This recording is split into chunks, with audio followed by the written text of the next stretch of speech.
이름 양미자. 나이는 60대 중반. 집에서는 수수하게 입지만 외출할 때는 언제나 모자를 갖추고 화사하게 꾸미고 다니곤 합니다. 양미자님. 네. 미자는 어느 날 몸이 불편해 병원에 갔다가 뜻밖의 말을 듣게 됩니다. 어디가 불편하시죠? 어제는 뭐야, 비누란 말이 생각이 안 나는 거예요. 아니, 말이 기억이 안 나시는 게 그게 언제부터세요? 간단한 단어를 떠올리지 못하는 그녀에게 의사는 큰 병원에서 검사를 받아보라고 합니다. 서울에 있는 대학병원이나 큰 종합병원이요? 온다 하다가 마음먹고 병원에 진단받으러 온 거야. 그런데 병원을 나서다 한 모자를 목격하는데 실성한 듯한 여자와 울먹이는 남자애. 강물에 몸을 던져 떠내려온 어느 여학생의 가족이라고 했습니다. 이때만 해도 그 사건은 미자와 아무런 상관도 없는 일이었죠. 2번이나 전화 왔었어요. 왜 빨리 안 오냐고. 예, 아버님. 지금 간병하시면 올라가요. 봤어요. 옳지. 이쪽. 있어요. 오늘 소리 안 지르셨어요? 왜 안 질러요? 근데 아줌마, 원래 이렇게 멋쟁이로 하고 다니세요? 간병일을 마치고 강노인의 며느리에게 그 사건을 얘기하지만 관심을 보이지 않습니다. 다리 위에서 해갖고.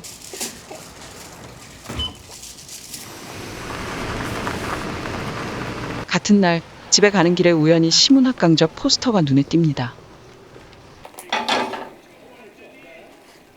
종욱에게도 그 여학생에 관해 물어보지만 퉁명스레 모른다고 합니다. 할머니가 그 이름 알아서 뭐하게. 다음 날 시를 배우러 문화원으로 갑니다. 시 배우려고?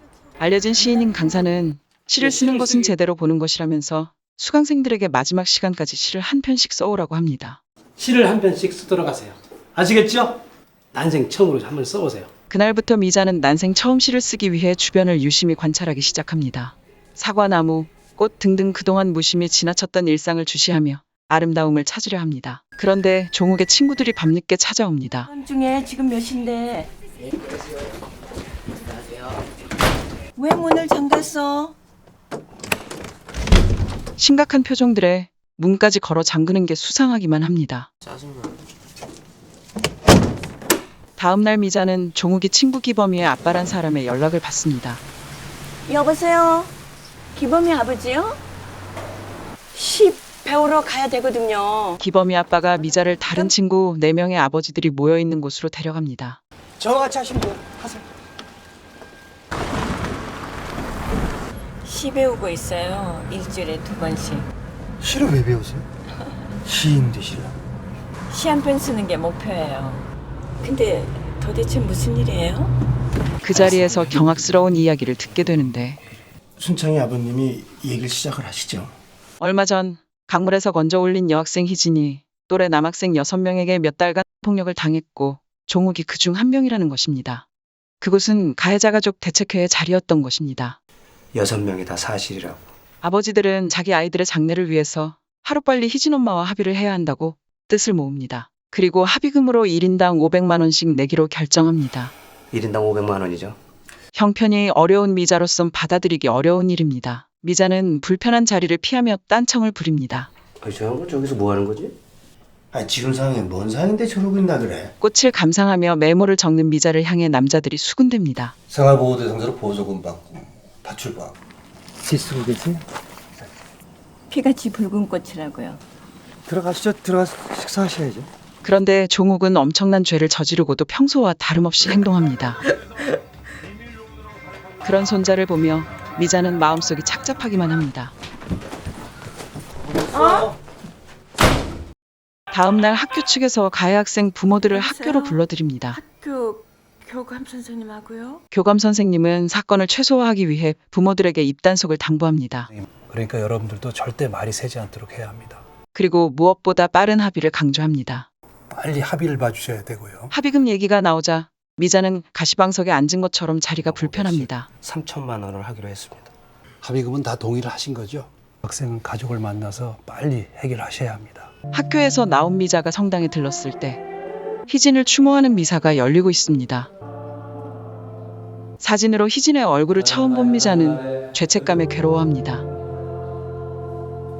나를 믿는 사람은 아내를 위해서 미사 도중 여학생들과 눈이 마주치고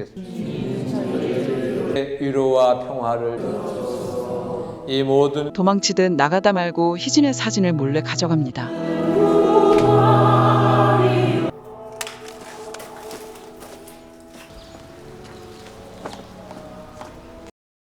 간병 일을 하는데 평소와 다르게 말이 없는 미자. 노인이 무슨 일 있냐고 캐묻자 애써 아무렇지 않은 척합니다. 무슨 일이 있냐?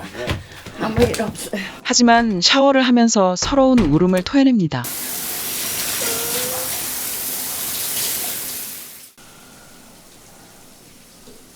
그날 밤 평소처럼 철없는 행동을 하는 손자.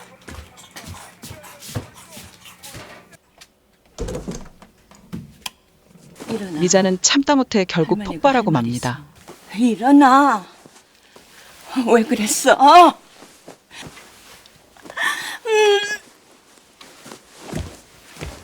하지만 종욱은 미자의 다그침에도 별 반응이 없습니다. 다음 날 아침 밥을 먹다 마는 손자에게 억지로 밥을 먹게 하는 미자. 생각 없어. 손자를 아끼는 마음 한편으로 그가 지은 죄를 묻는 마음이 치밀어 올라 혼란스럽습니다. 시강저의 수강생들이 저마다 자기 인생의 아름다웠던 순간에 대해 발표를 합니다. 이젠 돌아가신 할머니께 노래를 불러드렸던 기억, 40다 되어 아기를 낳던 순간의 감동, 반지하살이 20년 만에 임대 아파트로 이사했을 때의 기쁨, 이루어질 수 없는 사랑에 괴로워하면서도 아름답다고 느끼는 사람. 미자는 학교 운동장 벤치에 앉아서 시상을 생각하다가 건물 안으로 들어가 희진의 고통을 느껴봅니다. 매주 신앙송회가 열리는 카페를 미자가 찾아갑니다. 사람들이 돌아가며 시를 낭송합니다. 미자는 한 여성 시인에게 물어봅니다. 어떻게 하면 시를 쓸 수 있냐고. 아까 시 쓰기 시작한 지 얼마 안 됐다고 하니 이런 시를 어떻게 쓰셨어요? 시인은 느낌대로 솔직하게 적어보라고 조언을 해줍니다. 솔직하게 메모하듯이 적어보세요. 미자에게 수발을 받는 강노인이 정력제를 먹고서는 를 요구합니다. 무슨 약인데요? 잔소리가 심해.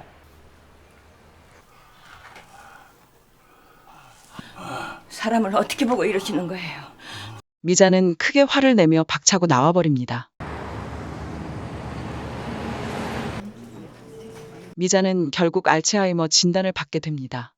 환자분은 지금 알츠하이머 병이세요. 흔히 치매라고 얘기하죠. 지금은 초기지만 점점 심해질 거라는 말을 듣습니다. 저 멀쩡해요. 지금은 아주 초기시거든요. 차츰차츰 더 많은 기억을 잊어버리시게 될 거예요. 종욱이 한 짓도 돈 얘기도 자신의 병도 딸에게는 아무런 말도 하지 못합니다. 괜찮대. 시외버스 많이 있는데. 터미널이요? 맞아, 터미널이요. 합의금을 마련하지 못한 미자는 기범 아빠를 찾아가 돈을 좀 빌려달라고 사정합니다. 근데 웬일이세요? 일부러 여기까지 찾아와 주시고. 저기 딴 게 아니고. 하지만 소용이 없습니다. 이렇게 하시면 안 돼요. 미자가 어린 시절 자신을 몹시 귀여워해 주었던 언니를 추억하며 울먹입니다. 언니 얼굴이 반쯤 보여요. 빨리 와, 미서야. 그녀는 버스를 타고 교회로 나가 다리 아래 강물을 내려다봅니다.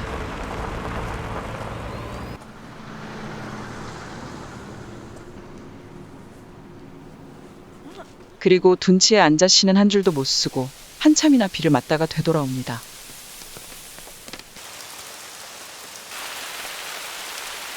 흠씬 젖은 채로 찾아간 곳은 강노인의 집. 웬일이세요, 아주머니? 비 오는데 옷이 다 젖어가지고. 미자는 굳게 결심한 듯 노인에게 정력제를 먹입니다. 그리고 차연한 표정으로 노인의 요구를 들어줍니다. 합의가 지지부진하자 남자의 아버지들은 미자더러 희진 엄마를 만나서 사정해보라고 떠넘깁니다. 애 엄마를 한번 만나보는 게 어때요? 아직껏 500만 원을 못 낸 죄가 있는지라 미자는 하는 수 없이 희진 엄마를 찾아갑니다. 아니 그냥 인간적으로 사정하시는 거예요.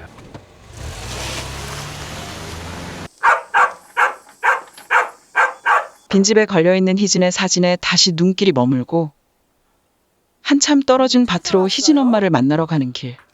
일하는 대로 한번 찾아가 보시든가요. 어느새 시골 풍경의 마음을 빼앗깁니다. 멀리서 찾아온 목적은 까맣게 잊어버린 채 엉뚱한 이야기만 늘어놓습니다. 날씨가 참 좋죠. 걸어오다가 살구도 주웠어요. 뒤늦게 정신을 차리지만 기범 아빠한테는 희진 엄마를 못 만났다고 둘러댑니다. 집에 아무도 없더라고요. 샤워 5단계에 대해 아세요? 미자는 신앙송회에서 매번 야한 농담을 늘어놓는 박 형사에게 반감을 나타냅니다. 선생님 시를 모독하신다는데요. 음담패설이나 하신다고요. 반성하겠습니다. 그런 의미에서. 회원들의 회식 자리에 시문학 강사님과 다른 시인이 동석하게 됩니다. 요즘같이 시가 주어하는 시대에 시인들은 현대는 시가 죽어가는 시대라고 자조합니다. 어떻게 해야 시를 쓸 수 있어요? 미자는 또다시 어떻게 하면 시를 쓸 수 있을까 간절하게 질문합니다. 누구나 가슴 속에 시를 품고 있다고. 식당 구석에서 미자가 울고 있습니다. 누님 여기서 혼자 뭐 하세요? 감당할 수 없는 피해보상금 문제로 인한 절망과 자꾸만 잊혀져가는 기억 속에서 괴로워하던 미자. 그런 그녀를 위로해주는 건 자신의 시를 음담패설처럼 썼던 박 형사 한 명뿐입니다. 일요일 아침, 미자가 식탁에 올려놓은 희진의 액자를 보고도 아무렇지 않게 넘기는 종우. 밥 줘요. 배고파요.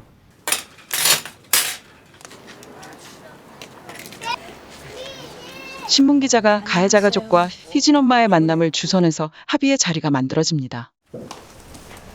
안녕하세요. 그러면 안녕하세요. 진짜로 어렵게 여기까지 나오게 했거든요. 따님한테 이야기 안 하셨어요? 또다시 합의금 독촉을 받고 희진 엄마와 눈이 마주친 미자. 그 길로 간병 노인의 집으로 가서 노인에게 500만 원을 달라고 합니다. 아, 웬일이세요? 회장님한테 할 얘기가 있어서 왔어.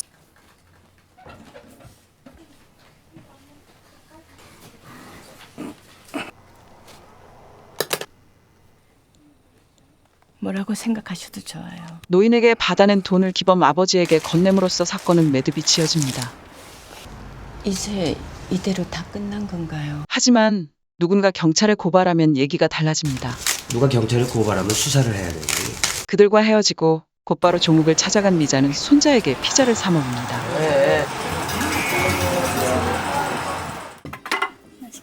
맛있어. 오늘 집에 가서 목욕해라. 왜? 목욕도 하고 손톱 발톱도 깎고. 마치 멀리 떠나보낼 것처럼 목욕을 시키고 손발톱까지 깎아줍니다. 그날 저녁 여느 때처럼 둘이 배드민턴을 치고 있을 때 경찰들이 나타납니다. 잘한다. 경찰에게 잡혀가는 종욱과 눈이 마주치지만 미자는 무심하게 넘깁니다. 자 누님 서브. 박 형사와 같이 아무 일도 없다는 듯 배드민턴을 칩니다. 멋지다.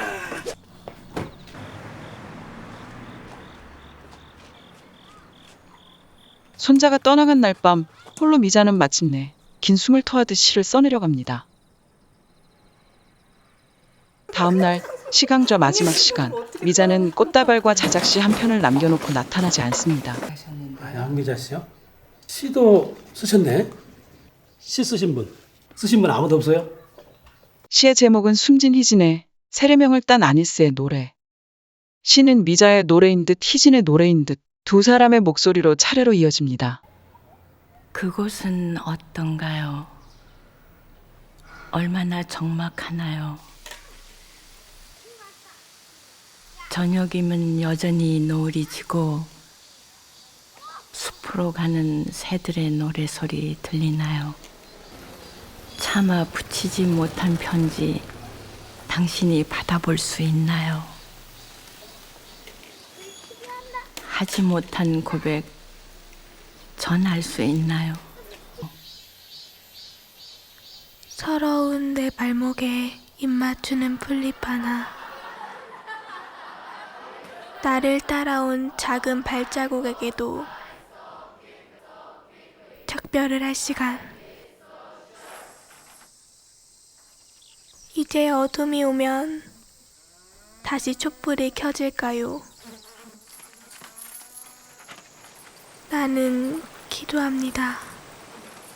아무도 눈물은 흘리지 않기를.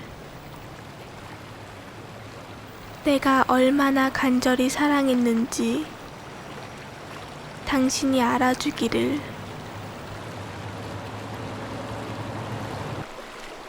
나는 꿈꾸기 시작합니다.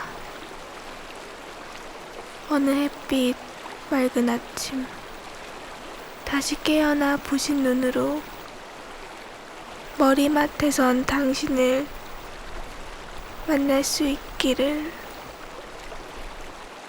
꼭 영화로 보시길 추천드립니다.